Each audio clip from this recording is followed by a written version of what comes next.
이번에는 품사의 마지막 부분인 전치사 부분을 보도록 하겠습니다. 전치사는 앞, 전, 위치할 위이기 때문에 명사의 앞에 위치해서 갈 곳 없는 명사의 자리를 만들어주는 그런 품사라고 볼 수 있습니다. 목차를 한번 보면 시간을 나타내는 전치사, 장소, 방향 및 기타 전치사, 관용적 표현에 쓰이는 전치사 이렇게 나눠져 있죠. 주로 목차에서 보면 알 수 있듯이 의미적으로 구분이 되어 있기 때문에 크게 어렵지 않습니다. 여기서 한 가지, 36에는 장소를 나타내는 전치사가 있고 37에는 방향을 나타내는 전치사가 있습니다. 비슷해 보이지만 어떤 차이가 있냐? 장소라는 것은 멈춰져 있는 무언가의 장소를 나타내는 것이고 방향은 움직이는 무언가의 방향을 나타내는 것이라고 생각을 하면 됩니다. 예를 들어서 똑같이 무엇 위에 라는 뜻을 가지고 있어도 책상 위에 있다 라고 하는 것은 멈춰져 있는 무언가의 위치를 나타내는 것이죠. 그럴 때에는 장소 전치사 on. 그런데 방향은 새가 하늘 위로 날아간다, 위쪽 방향으로 날아간다 라고 하면 움직임을 나타내는 것이죠. up in the sky 이런 식으로 다른 전치사를 쓸 수 있습니다. 그렇게 구분하는 것이라고 알고 이제 우리는 유닛 35부터 한번 살펴보도록 하겠습니다. 유닛 35, 시간을 나타내는 전치사 부분 보면 사실상 굉장히 익숙한 전치사들이기 때문에 예시 하나하나를 자세히 보진 않겠습니다. 그래도 이번에 문제 풀 때 좀 헷갈리는 부분이 있다면 반드시 이 책의 이 부분을 보면서 찾아서 풀어야 돼요. 여기에서의 목표는 지금 우리가 모든 걸 외울 수는 없기 때문에 문제 풀 때 한두 번 보면서 한두 번이 10번이 되고 많이 보다 보면 저절로 왠지 웬즈데이 앞에는 on이 올 것 같은데? 라는 이런 감을 익히는 부분이기 때문에 문제 풀 때에는 귀찮더라도 꼭 찾아보면서 문제를 풀어야 됩니다. 전치사 크게 대표적으로 at, on, in이 있는데 시간이나 특정 시점 앞에는 at을 쓴다. 그리고 조금 더 상대적으로 긴 개념인 요일이나 날짜 앞에는 on을 쓴다.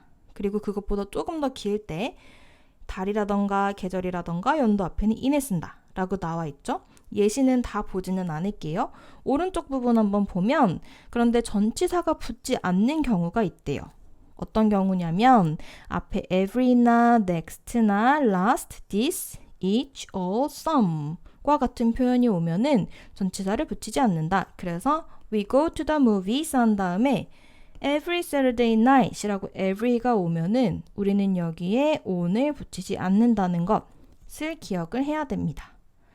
그 다음 두 번째로 넘어가서 for과 during이 나오는데 이 차이는 알아둬야 됩니다. 이 차이는 나중에 2학년 올라가서 시험 문제에 나올 수도 있기 때문에 기억을 해둬야 되는데 for과 during은 기본적으로 뜻은 같아요. 뭐뭐 동안이라는 뜻이에요. 하지만 뒤에 어떤 표현이 오냐에 따라서 구분이 되어지는데 for은 일반적인 기간 앞에, during은 특정한 기간 앞에. 도대체 이게 무슨 소리냐 이해가 잘 안 되죠. 일반적인 기간이라는 것은 대체적으로 구체적인 숫자가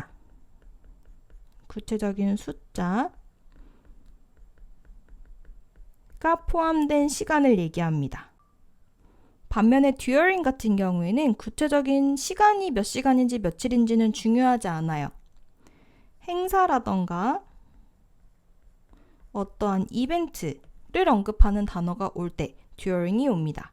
예를 들어서 내가 3일 동안 아팠어요. 혹은 2시간 동안 아팠어요. 라고 한다면 구체적인 숫자가 오는 기간이기 때문에 for 2 hours, for 3 days 이런 식으로 표현을 하는데 만약에 너 방학 동안에 뭐 했어? 라고 하면 우리가 주로 방학이 38일인지 48일인지 며칠인지 몇 시간인지는 굳이 따지지 않죠.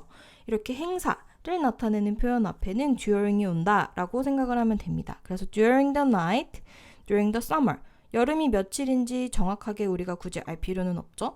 그럴 때에는 during을 쓴다. 이런 차이를 꼭 구분을 해야 됩니다. 나중에 내신 대비를 할 때 시험 문제에서 꼭 for이냐 during이냐 둘 중에 알맞은 거 골라라 라고 하는 문제가 한 번씩 나올 수 있는데 해석적으로는 도저히 구분할 수 없기 때문에 같은 뜻이기 때문에 꼭 이 차이를 알고 있어야지만 문제를 풀 수 있습니다. 그 다음에 3번 또 마찬가지로 until과 by인데 이 둘도 뜻이 비슷해 보여요. until도 뭐뭐까지, by도 뭐뭐까지. 그런데 여기에서 보면은 until은 뭐뭐까지 쭉 이라는 뜻이라고 나와 있죠. by는 그냥 뭐뭐까지 라고 나와 있고, 그래서 이 차이점도 구분을 잘 해야 됩니다.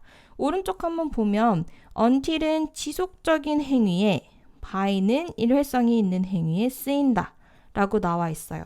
until이라고 하면 쉽게 그림으로 표현한다면 until은 어느 시점부터 요때까지 어떠한 일을 계속하고 있다.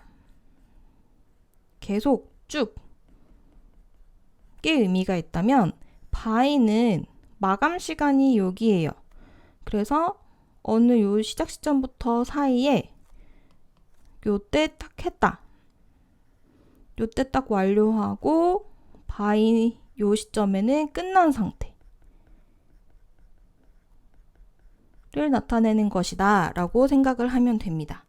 그래서 He will study math until 9 이라고 하면 9시까지 계속 공부를 할 것이다. 9시까지 쭉 공부를 할 것이다. 이런 의미인데 Can you finish the work by 4 o'clock? 이라고 하면 4 o'clock을 기준으로 끝내는 동작을 계속하고 있다는 의미가 아니라 요 4시 전에 끝내기만 하면 되는 끝난 상태를 얘기를 하는 것이죠.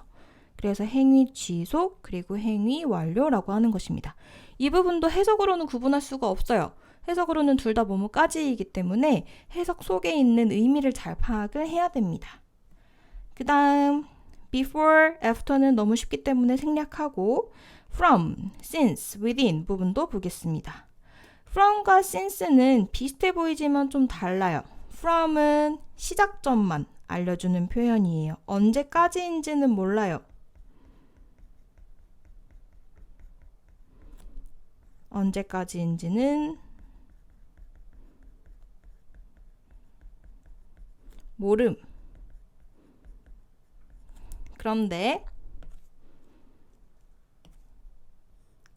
since 같은 경우에는 그때 이후로 지금까지 라는 의미를 가지고 있다는 게 차이점입니다. within은 그 시간 이내라는 표현이니까 우리가 구분을 잘 할 수 있겠죠. 그래서 from 같은 경우에는 언제까지 라는 부분을 표현해주고 싶다면 set로 쓰는 표현이 예문에서처럼 from A to B의 형태이죠. Usually we work from 9 to 6, 9시부터 6시까지 일합니다. 그런데 since 같은 경우에는 since 다음에 언제까지 라는 표현이 set가 없어요. 왜냐면 since 자체가 지금까지도 라는 의미이기 때문에. 그래서 현재 완료랑 항상 같이 쓰이는 표현이라고 얘기를 했었죠. 그렇게 차이를 구분해 두면 됩니다. 그럼 우리 또 다음 유닛으로 넘어가 보도록 하겠습니다. 이번에는 장소를 나타내는 전치사를 보겠습니다. 장소는 앞에서도 얘기했듯이 멈춰있는 무언가의 위치를 얘기하는 전치사라고 했었죠. 첫 번째 보면 대표적으로 at과 in이 있는데 at은 주로 좁은 장소, in은 주로 넓은 장소에 대해서 쓴다라고 이야기를 하고 있습니다. 여기에서 넓으냐 좁으냐는 좀 주관적일 수 있어요. 예를 들어서 똑같은 학교라는 공간이라도 내가 어딘가를 가는데 지나쳐가는 공간이라면, 예를 들어서 백화점에서 친구를 만나기로 했는데 너 어디야? 라고 물어봤는데 나 지금 학교 지나가고 있어 라고 한다면 이제 지나가는 불과 한 점에 불과하기 때문에 그런 경우에는 at을 쓰지만 내가 학교에서 하루 종일 이런 걸 한다 라고 표현할 때는 학교가 큰 공간이 될 수 있기 때문에 in을 쓸 수 있다는 거죠. 이렇게 상대적일 수 있기 때문에 지문 속에서, 문제 속에서 조금 더 유연성을 기르는 게 중요합니다. 두 번째로 바로 넘어가 보면 이제 on, beneath, over, under, above, below 등이 있는데 여기에서 차이점들을 잘 알아야 돼요. 다 위에 아래라는 뜻인데 여기에서 on, beneath 같은 경우에는 여기 접촉해 있다 라고 나와 있죠.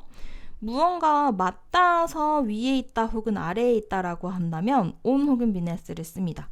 on the wall 하면 벽에 붙어 있기 때문에 on. beneath the carpet was wet 하면은 카펫 바로 밑에 맞닿아 있는 부분이 젖었다 이렇게 되는 부분이기 때문에 붙어 있으면 on이나 beneath.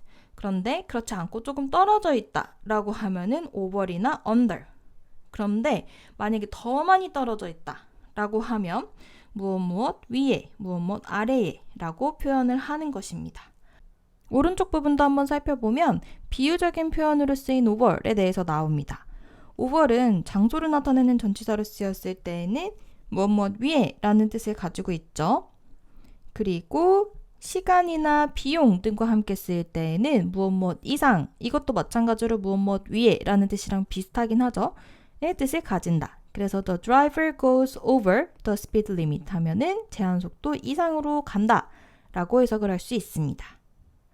그 다음에 3번 부분으로 넘어가서 보면은 이제 by, beside, next to가 나오는데 이 경우에는 같기 때문에 적절한 거, 편한 거 쓰면 됩니다. by나 beside나 next to는 무엇 옆에 라는 뜻을 가지고 있고 in front of 하면 무엇 앞에, behind 하면 무엇 뒤에 라는 뜻을 가진 전치사인데 이 부분은 예문을 보지 않고 넘어가 보도록 하겠습니다. 4번에는 between과 among이 나오죠. 이 둘 다 뭐뭐 사이라는 뜻인데 여기서 차이점 기억을 해야 됩니다. between은 두 개가 있는데 이 두 개의 사이에, 그래서 우리 보통 between 이렇게 A and B의 형태로도 많이 쓰이죠. The girl between Sam and Tom. 이 둘의 사이에 있는 저 소녀는 is my friend, 내 친구다. 반면에 among 같은 경우에는 셋 이상의 사이에 이렇게 둘러싸여 있는 거예요. 셋 이상의 사이에 이렇게 둘러싸여 있는 거죠. 그래서 the girl among them is my sister. among을 썼다면 적어도 3명 이상의 사이에 둘러싸여 있구나 라고 판단을 할 수 있는 것입니다. 그래서 오른쪽 설명 보면 between은 보통 두 개의 사이에 있으니까 이렇게 줄지어 있는 관계. among 같은 경우에는 주로 3명 이상, 3개 이상이니까 이렇게 에워싸고 있는 이런 느낌을 상상하면 된다 라고 이야기를 하고 있습니다.